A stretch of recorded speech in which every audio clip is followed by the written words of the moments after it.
Hi, this is Terry from Ohio. You're listening to Two Broads Talking Politics.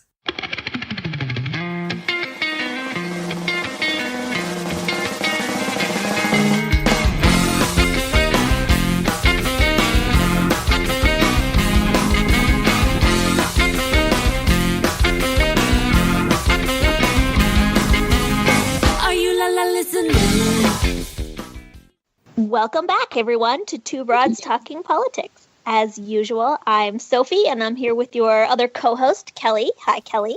Hi, I'm coming to you from Ohio today. Yes, we're actually coming from 3 different time zones right now. We have with us tonight Grace Caldara. She is the Director of Engagement for Pantsuit Nation. Welcome, Grace. Hi, and thank you for having me. Thank you for joining us. I'm really excited to talk to you because I'm a member of Pantsuit Nation, and I have been since the 2016 electoral cycle. But for some of our listeners who might not know what Pantsuit Nation is, can you sort of give us a little rundown about what it is and how it came into being?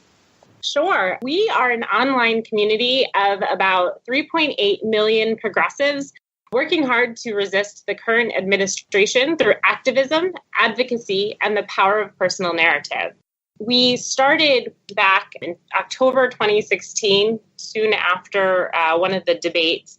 Libby started the group with the simple premise of just inviting her friends to wear pantsuits to the polls in support of Hillary Clinton.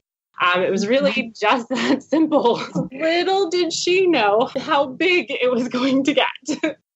And then after the election, everyone was kind of like, what do we do now? You know, we took some time to process the election results. And I didn't join the moderation team until after the election. So I came in, I was very new at that point. And Libby Chamberlain, our founder, took some time and decided that Pantsuit Nation should also turn into a nonprofit and have the mission of focusing and highlighting stories of those who are marginalized in society, especially those who are marginalized by this current administration.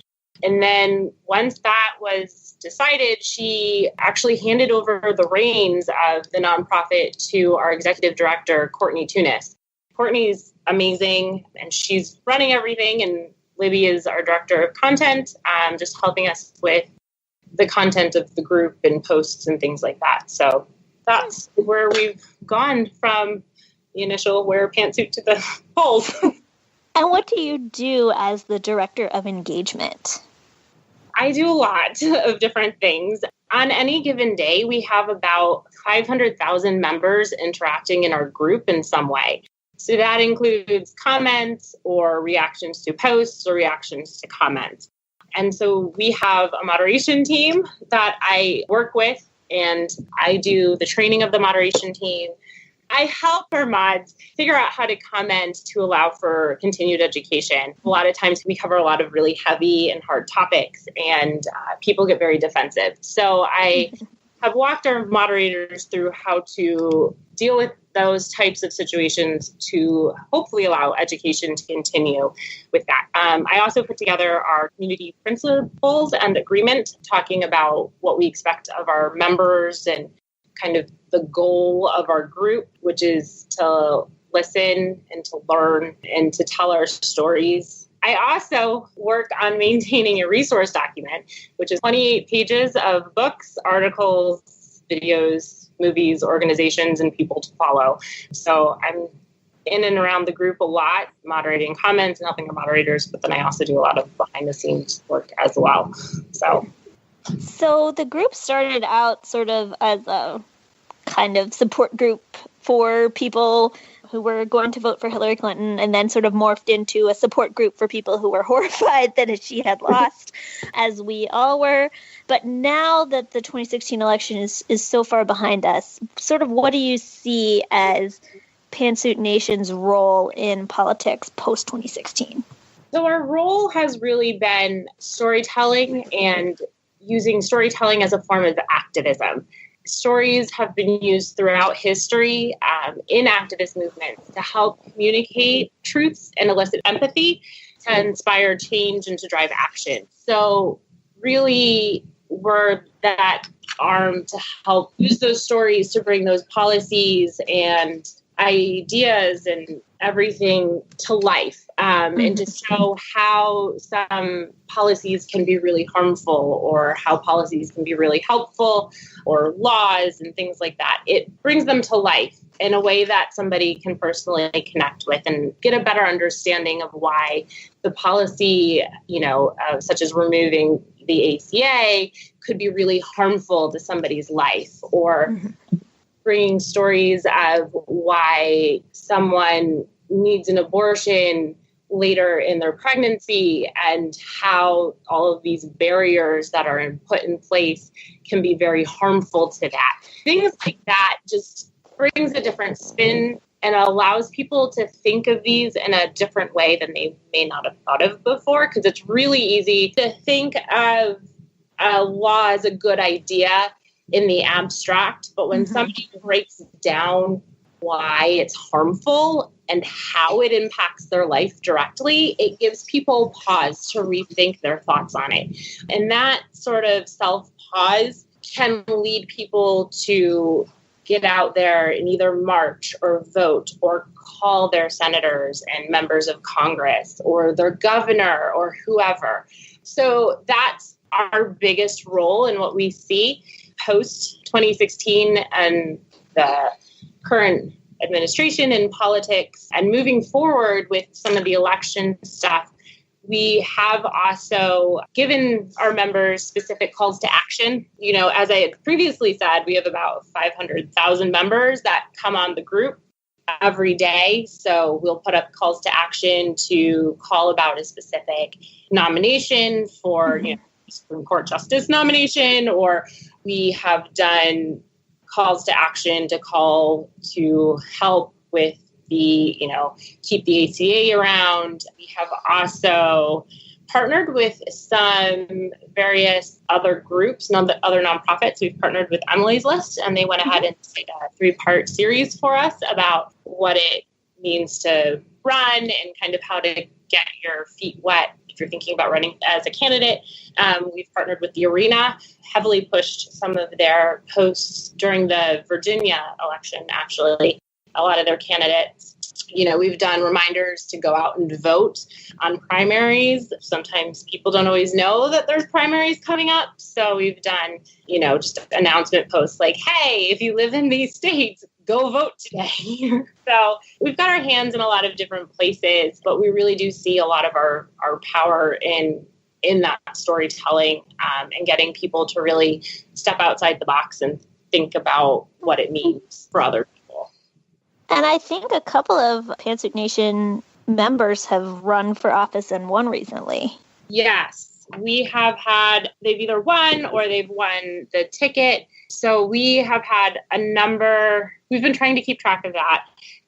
We have had a number of candidates come through, which has been really exciting to see them get elected and have them, take a breather and move on to November. But it's been really, really awesome for that to happen. And, we have tried to get in contact with candidates if they post in our group, just kind of just help them posting and stuff. We really do like to try and highlight candidates of color or of other diverse backgrounds, women, just to, get their names out there if we can. So that sort of leads into my next question, which was that I remember immediately after 2016, there was some criticism that Pantsuit Nation was pretty overwhelmingly white, or was representing the voices of white women more than people of color. And I'm wondering if you could sort of talk a little bit about sort of the status of Pantsuit Nation now and what y'all have done to sort of bring out the voices of people of color and sort of highlight their voices and amplify them.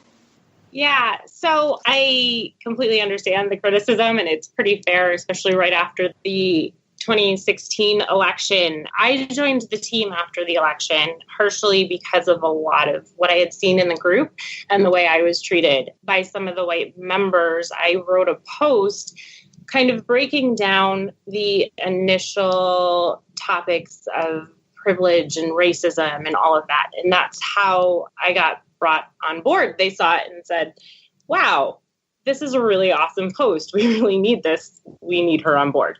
And so I came on and I was very vocal about kind of the direction we needed to be heading. And Libby at the time, she listened to what I had to say, which is why I stayed on the team and which is why I am where I am. She let me have my voice and I was allowed to use my voice. And I was allowed to use my experience in Facebook groups and moderation to kind of help bring that knowledge to our current moderators and admins to try and do that. So our membership itself is primarily white women, but our leadership team is not, which is really awesome.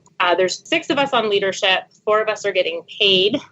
Out of the 4 of us getting paid, 3 of us are Black women, including our executive director. So we bring those experiences with us in everything that we do. And we are constantly looking at posts that come through and are evaluating and looking for posts that highlight issues within a marginalized group. It's any marginalized group. So it's not just based on race or gender.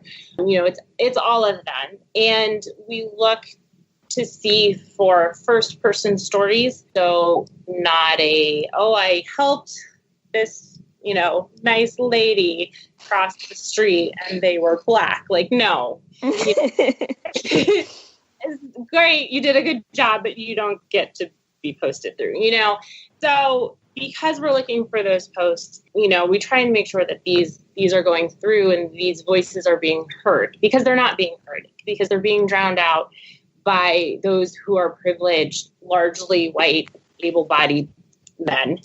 And with our audience being a lot of white women, it does present us a really unique opportunity to reach them and have them confront their biases through these stories that are being posted.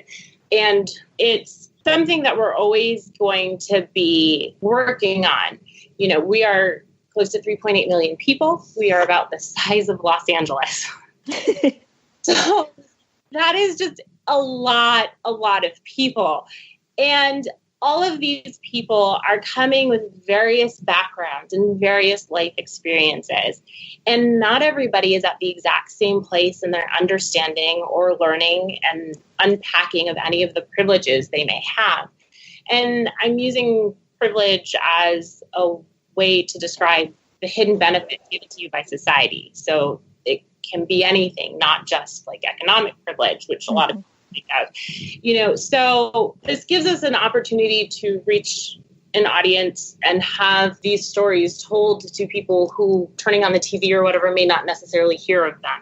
But because they're in our group, they are. And because they're in their group, they get to read this and then think about something in a new way, maybe learn something that they didn't know before, or start confronting whatever privilege it is that they've had. And so it's been a process. I think we're better than we were.